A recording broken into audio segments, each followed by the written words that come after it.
Nimshukuru Mwenyezi Mungu tumeweza kusafiri salama kutoka Kigoma kuja Dar es Salaam kwa ajili ya mchezo wetu wa kesho.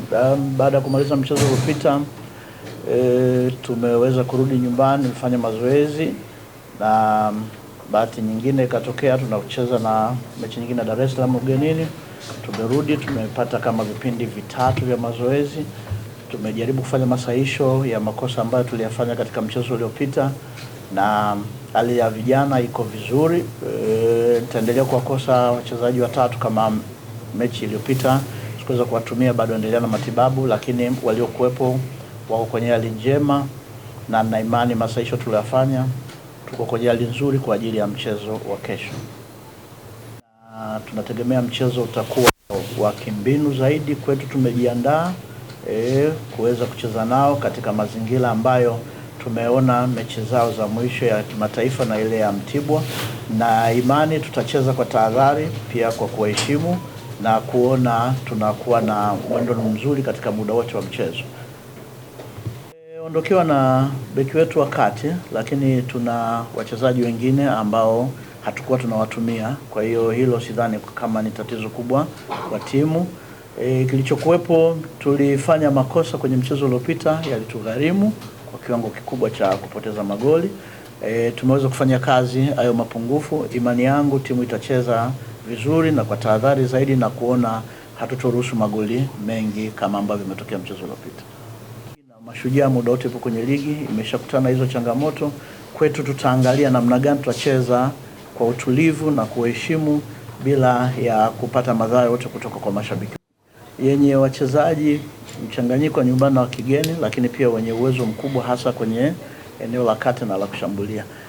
Nazungumza hivyo sio kwa maana ya kuogopa, kwa maana ya kuwa na uhakika wa kucheza sisi kwa usalama zaidi. Tulifanya makosa, na kawaida ukishafanya makosa mechi inayofuata unafanya masahisho yale makosa usiweze kuyarudia, kwa sababu ukiyarudia atakugharimu. Tutaingia kwa kuwaheshimu, lakini sio kwa kuogopa. Kwa kuheshimu, kwa maana wana timu iliyo bora, wana wachezaji walio bora kama ambavyo na sisi tupo. Asalamu alaykum.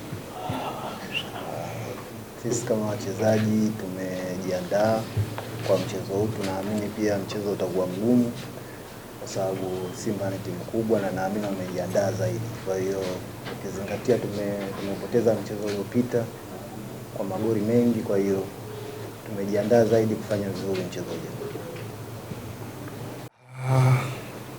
Mashabiki wetu watarajia mchezo mzuri, na kama wapinzani wako wanategemea mchezo utakuwa mrahisi kwao, haitakuwa hivyo.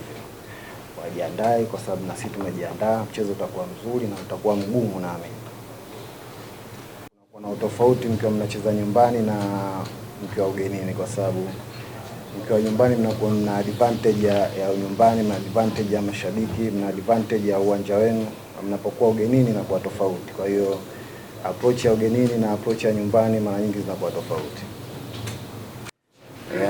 Tumefanyia kazi sehemu nyingi, na hiyo pia ni sehemu ya tulizofanyia mazoezi. Kwa hiyo tumejaribu kuangalia pia kwenye mchezo huo tunaruhusu vipi magoli. Tumejaribu kufanyia mazoezi, kwa hiyo na imani kwenye mchezo huu makosa haya hatatokea tena.